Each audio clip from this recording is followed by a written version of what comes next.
30 ans. 30 ans de baf, de Manu, de Hugo. 30 ans de bêtises, de zizi sexuel, de Nadia, de baf. 30 ans de morve, de caca, mais pas seulement. Et aussi 30 ans de dédicaces. Devant moi, j'ai un tome 5 de Titeuf qui a été dédicacé par Zep quand j'avais 6 mois. Et Zep m'avait dessiné un Titeuf qui dit « Quoi, Vincent a déjà 6 mois, il faut que je planque mes jouets ». C'était une occasion un peu particulière parce que Zep n'était pas encore très connu, donc il y avait très peu de monde en fait à son stand de dédicace. Mais ça, c'était avant la Titeuf Mania, fin des années 90, avant que sa mèche emblématique ne passe à la télé, au cinéma. Oh, t'es vraiment nul de zizi sexuel, toi.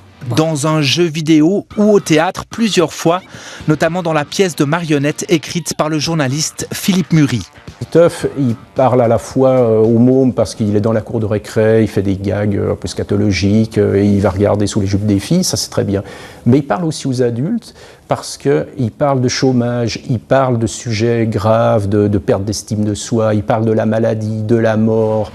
Et pourtant que ça a été dur au début, publié d'abord dans un fanzine Genevois, des premiers tomes plutôt pour les adultes, la suite est incertaine, jusqu'à ce que Titeuf se trouve son auteur en lui, son public avec lui. Titeuf n'est jamais aussi bon que quand il y a un petit peu de mélancolie et un petit peu d'amertume dans le rire. Il faut qu'il y ait un petit peu de tendresse derrière, il faut qu'il y ait un petit côté sombre derrière pour que ça relève le gag et que ça relève le rire.